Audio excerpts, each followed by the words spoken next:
Alright, ladies and gentlemen, welcome back to another educative moment here at Coded Complex Academy. So, this video, we are actually going to talk about some libraries, some Python libraries that are used in artificial intelligence. Okay, so all the Python libraries that are used in AI, we are going to be explaining them here and their functions. Okay, so as we all know that Python is becoming popular in machine learning, deep learning, and artificial intelligence. So there is a need for us to tell us or explain to us those libraries that are used in artificial intelligence, so that if one wants to start learning artificial intelligence or venture into artificial intelligence and you are going for Python, you know the exact library to use and how to use them. Okay, so the first here on our list we have the Seaborn and the Matplotlib. Alright, so these are visualization libraries and they help in plotting graphs and visualizing data. Okay, so the Seaborn and the Matplotlib is basically used for data visualization. Okay, so the next on our list is the Pandas. Okay, Pandas is a very popular Python library. Of course, it is essential for data manipulation and for data analysis.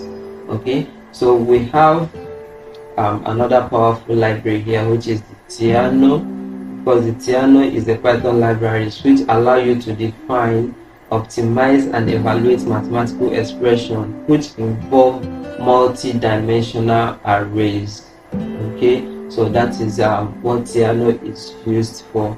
Alright, so let's see the next one here on our list is the stats model. So as the name implies, the stats model is a library for estimating and testing statistical models. Alright, so it is used for estimating and testing statistical model. Alright, so it complements the SciPy library, which with advanced statistical capabilities. So it is a kind of advanced form of SciPy. Okay, so if you want to do anything mathematical, statistical, so stats model is a library for you to use. Alright, so the next here on our list is the GenSim. Alright, so this is an open source library for unsupervised topic modeling. It is actually used for topic modeling and language processing. Okay, so this GenSim is used for modeling of topics and language processing. It is designed to handle large text collections using data streaming and incremental algorithm. Alright, the next here on our list is the spaCy. The spaCy is an open source library. Of course, we know that most libraries in Python are open source. Alright, so it is used for advanced natural language processing. Alright, the next here on our list is the OpenCV. Okay, so the OpenCV is an open source computer vision and machine learning library which contains more than 2,500 optimized algorithms for various computer vision applications. So it's a powerful AI tool that is mostly used in computer vision, image manipulation, face detection, and so many other computer vision applications. So this is one of the most important AI libraries that Python offers. So let's go ahead and see the next on our. Alright, so the next on our list is the NLTK. The NLTK is Natural Language Toolkit. It's a platform for building Python programs that works with human language and text processing. Okay, so let's go ahead and see the next on our list. We have the Scikit-learn. Alright, so this is a widely used machine learning library built on NumPy, SciPy, and Matplotlib. Okay, it provides simple and efficient tool for data analysis and data mining. Okay, so let's go to the next one, which is the Keras.